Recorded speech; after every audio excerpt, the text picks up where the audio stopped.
Hey lovelies, I'm Lisa and welcome to Lovely Channel.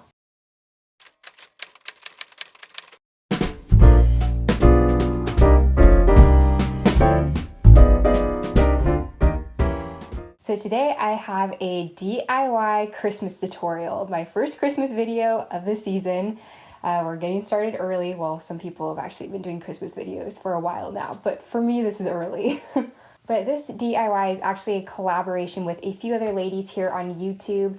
Emily from Mama from Scratch, I've collabed with her before. Her channel is amazing. She came up with this whole idea to do a DIY Christmas collaboration, but not just any DIY collab, to do a high-low DIY tutorial, which basically means taking a high-end sort of decor item that we like and then making a lower cost DIY version. So my DIY is inspired by a framed print. It's like a mirror that says, "Have yourself a little Merry Christmas," and you can find this at Pottery Barn, but it's $129. So I made mine for under $20. Along with Emily, I'm collabing with Jenny from Craftomaniac, Adrian from Graceful Nest, Jamie from Border Bananas, and Kane from All Things by Kane. So be sure to go check out their channels, subscribe to them, go love on them. I'll have their video links in the description, so be sure to go watch those and let them know that I sent you. And if you're coming from one of the other ladies' channels, thank you so much for coming and checking out my channel and watching my video.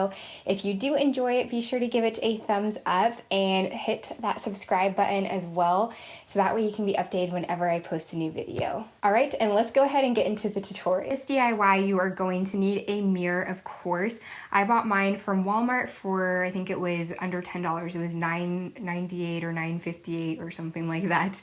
But another option is to go to Goodwill and try to find a mirror from there or any thrift store, because you can find one even cheaper than what I paid. So the nice thing about DIYing this is you can choose what size mirror you want, whether you want a really tiny one or a huge big art piece. And the first thing I wanted to do was give my mirror that distressed look, because the Pottery Barn one totally has that antiqued look to it. So what I did is I took black chalk paint. You could also use black acrylic paint, use whatever you have. Or again, if you need to go buy something, just buy a little bottle of black acrylic paint that you can buy them for under $1. I also picked up some metallic, it's like a gunmetal silver sort of color paint. So with the black paint, I took a regular old paintbrush and dry brushed the paint onto the mirror. So when I say dry brushing, it means you take a little bit of paint, you dab off most of the paint, and then you brush onto your surface. So that way it just leaves a few minimal streaks. Then I took the metallic gunmetal paint and kind of dry brushed this all over the mirror. Once you're done with that, if you like the look of it, you can keep it that way. For me, it was a little overdone and it looked purposely antiqued rather than it being more authentic. So what I did is I took half vinegar and half water in a spray bottle. I sprayed my mirror completely, like it was pretty soaking wet where it was dripping. Then I took some paper towels and I slowly just took little bits and pieces of the paint off and wiped it clean. This gave it a lot more of a natural sort of antique look, and I really liked the results from this. Then what I did is I took some washi tape, you could also use masking tape, and I taped the part of the mirror that is touching the frame. That way I wouldn't get any paint on the mirror as I paint the frame. I used a red color acrylic paint, and it was like a barn color red or something like that. It was a very dark muted red.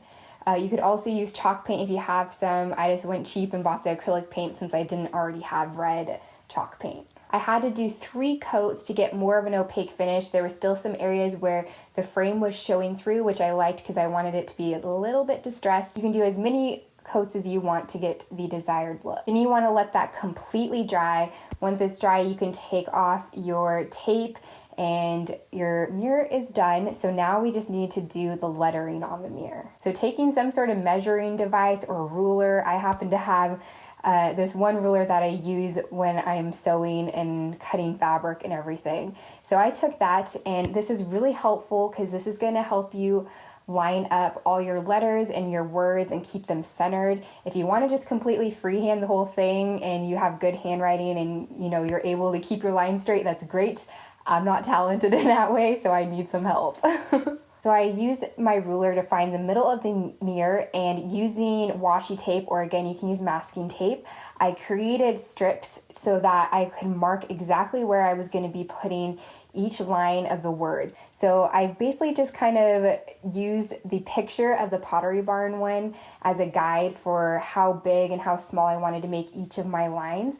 But using that ruler and that tape is so helpful for keeping your lines and your wording straight and centered. Then before I went in with a permanent option, I actually used a Sharpie, which I know they're called permanent markers, but when you write with it on mirror, it's really easy to wipe off with some Windex. So I went in with that and freehanded my letters within the taped lines that I created. And the fonts I did, I tried to best replicate the fonts that were on the Pottery Barn one. I know this might be a little bit difficult if you don't have nice handwriting. Trust me, I really don't have nice handwriting, but if you take your time and you're using your taped lines and you're looking at the Pottery Barn one, you can do it. And remember, if you mess up, you can always Windex off that Sharpie and start again. So once I had my Sharpie pretty much how I liked it, I then took my Sharpie black paint pen. I do have a pretty thick paint pen. I would recommend maybe using one of the thinner ones. It'd probably be a little bit easier, but this is what I had, so I decided to use that. So I just traced over with my paint pen over the Sharpie that I had just put down. And after that, you can take your tape off and just clean your frame off a little bit once the paint pen is dried and your frame is done. So I love how mine turned out. I'm really excited to use this for my Christmas decor. I hope you girls give this a try. And of course, you can always get creative with it, try different sayings on it, paint it different colors.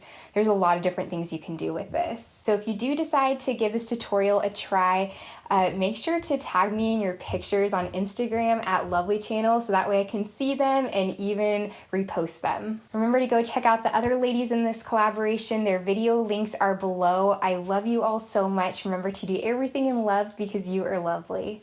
Bye. Up on the housetop